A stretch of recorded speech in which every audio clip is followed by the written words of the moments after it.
then is the beginning of consequences.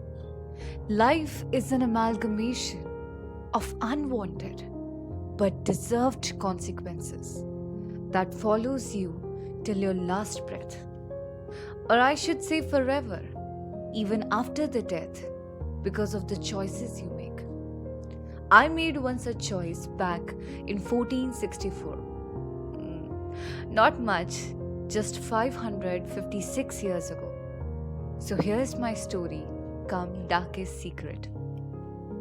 I was the queen of Zamiro Shan dynasty, and my name was Rumaisa Azmat Salib, Begum of Shehenshah Zair Salib, the love of my life that consumed me. Anyways, I know Rumaisa Azmat Begum is a bit protracted and outdated name, so nowadays I'm known as Zoya, Zoya Salib. This story starts with eyes and ends with eyes too. When sun melts to pink and blue, morning cool winds were scratching my body. Suddenly I felt nothing or everything probably. As my image got painted on his retina, he forgot to blink. His heart blushed, my soul was pleased. Very young and too handsome warrior, Shehenshah appeared riding a horse on the sea.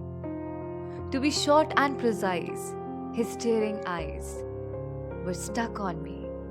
So was he, and so was his love. And what I did was, let's just not jump to the worst part of my life. So he married me, and this was not a territorial or power-based marriage. This was out of pure love. I won't say true like today's kids. If it's love, it's always true. It's just about the level of purity you pour into it. And his was the purest. Every morning, whether it was body melting hot or bone chilling cold, it was a dancing hour for sure. According to Shehenshah, it was a privilege of the walls of Shahi Bagh to witness our morning dances, and so they deserved presents.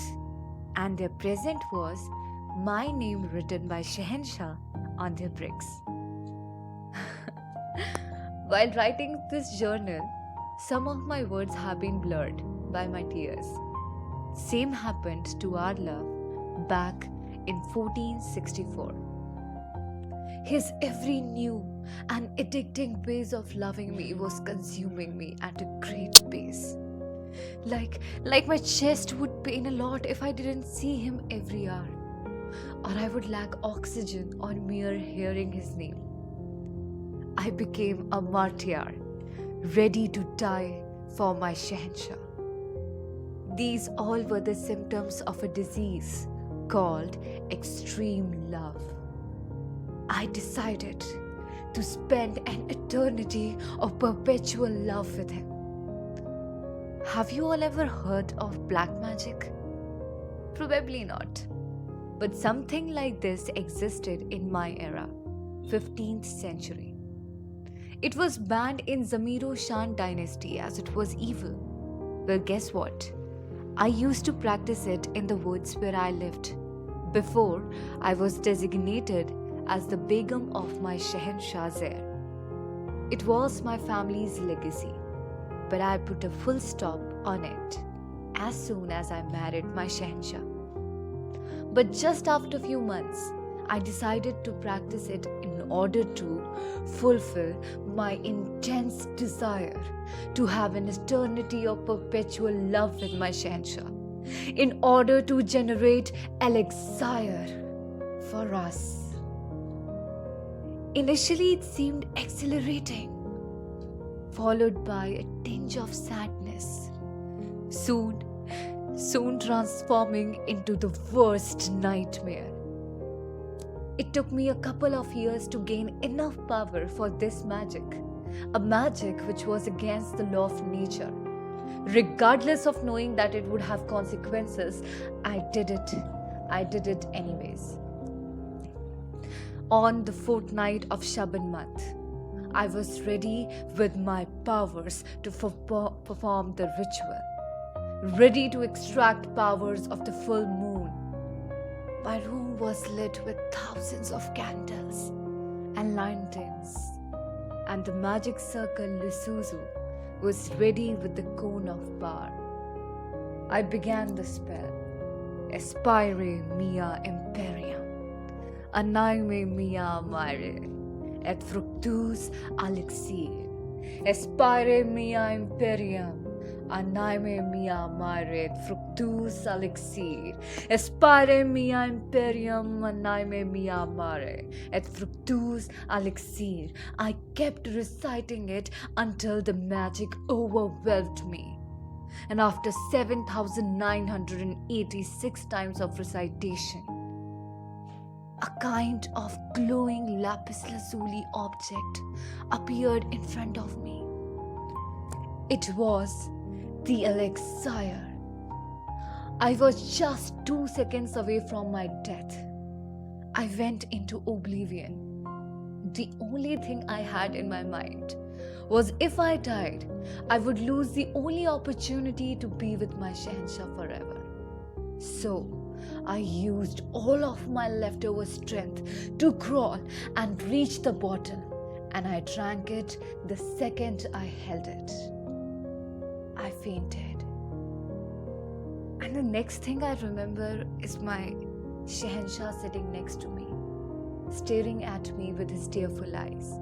I hugged him as soon as I woke up, and he hugged me back tightly so that he does not lose me ever. And then I realized that I didn't give him the elixir, that I was immortal but he wasn't, that I would have to spend an eternity without him, that it was the first consequence. After then, everything seemed collapsing. I never smiled since then. My Shahanshah, on realizing that my beautiful smile has lost, he did everything to make me happy. But I couldn't. Because of my immortality, I was even incapable of bearing a baby. Second consequence. And my Shahanshah thought that probably this was the reason I was unhappy. Actually, he wasn't aware of my immortality yet. Years passed and passed. 10, 20, 45 years passed. Everyone was aging, but I wasn't. Every other queen started filling years of my Shahanshah, but he kept living in denial. But then, 50 years passed, and I was still as young as I was when I became his begum. It triggered a sense of doubt in him. Everyone compelled him to do an investigation, and even against his will, he had to do it. Investigation resulted in the revelation of the truth of black magic. The world got a golden opportunity to insult me. I still remember I was being called witch of the hell, devil's slave, shameless woman, disgrace to the dignity of Shahanshah and whatnot.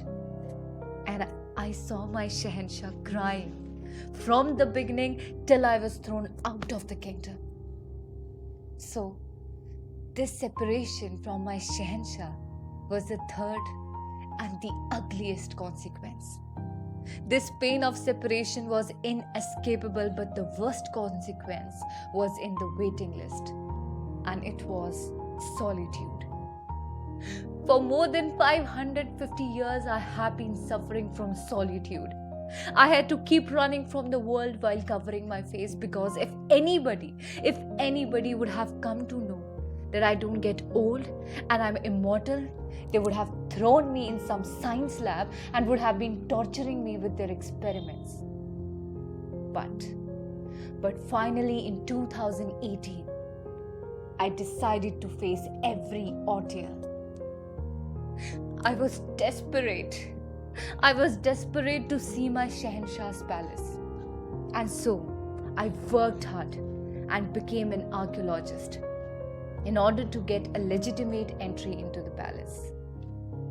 Until I came into this field, nobody was able to decipher the language of my kingdom. But I did it for them. It was difficult to enact as if I was facing difficulties in deciphering the language. But anyways, I did it after 1 year. While I was being appreciated for my work, I was busy in the staring game. Staring at the names written on the bricks of the walls of Shahi Bagh. Each brick contained the love of his life in my love style. It took every ounce of my strength to tell my colleagues that what was written on these bricks. Rumaisa. Our next project was to find the grave of Shahenshah Zair, as it wasn't anywhere in or around the palace. You know what? One of the colleagues found his grave in a hut in the woods. That hut was my house before our marriage. The moment I saw his bodily remain, I burst into tears. It was beyond my tolerance of emotions. I touched him, and I was touched by his love. And suddenly something popped up in my mind, that every wound is accompanied by a remedy in nature, like a nettle plant is accompanied by a dog plant. Maybe the remedy of immortality was also generated on the night of 1464. I rushed towards my room in the palace, where I practiced the black magic, but nothing was there. I asked one of my colleagues that where is everything of this room? He said that every object has been kept in the Silver Museum. The very next day, she headed for the Silver Museum. Her optimistic eyes were searching for the remedy. And guess what? It was there in a glass case. The sight of it made her jubilant. No one was allowed to touch anything. But for the first time in this long time, luck favored her. As she was a well-known archaeologist, she was allowed to touch the objects. She opened the glass case, held the remedy in her hand, and before anyone could doubt her, she drank it. She became unconscious and fell down, and within a few seconds, she went through all the stages of human life, which was paused back in 1464, and she became a 400-year-old skeleton. She left the world behind in amusement. She was excited to meet her love in heaven. She was exhilarated, but guess what? On reaching so-called heaven, she came to know that her Shahenshah took rebirth. Again, a consequence. Completed by her colleague, I found her journal when she died, and when it rained heavily with thunders after her death. I was assured that she couldn't unite with her love.